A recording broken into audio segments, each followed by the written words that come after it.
Je pense que passer des lois qui interdisent le commerce avec les colonies israéliennes, c'est un début, c'est le minimum. On va dire qu'on peut espérer d'États tiers pour qu'ils remplissent leurs responsabilités. Mais ce n'est certainement pas suffisant. Ce projet de loi est important pour ouvrir une brèche vers la responsabilisation des Israéliens. Et ce qui est important de voir, c'est que ça peut ouvrir la porte justement à regarder plus en avant comment l'économie israélienne, comment les entreprises israéliennes et comment les entreprises européennes qui commercent avec les entreprises israéliennes participent de la machine génocidaire, de la machine de guerre israélienne, du système d'apartheid en place.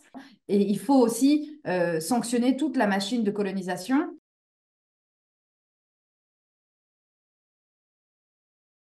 L'économie israélienne fonctionne sur l'exploitation des travailleurs palestiniens.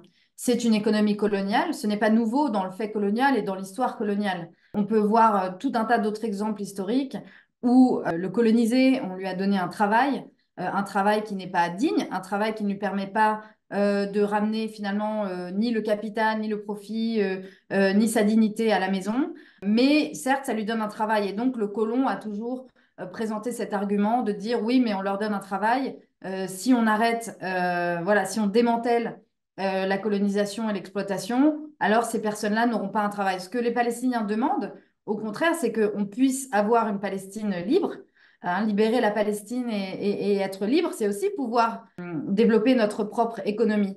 Et c'est ce que crée Israël en général, c'est qu'elle crée des faits sur le terrain de domination, de contrôle, et qu'ensuite, les Palestiniens sont mis face au choix cornélien et au choix impossible de devoir aller travailler pour des entreprises israéliennes parce qu'il n'y a pas d'entreprises palestiniennes qui peuvent assez bien les payer et qui peuvent leur donner un travail. Et donc, c'est ça aussi la machine coloniale israélienne, c'est d'avoir détruit totalement l'économie palestinienne, les infrastructures,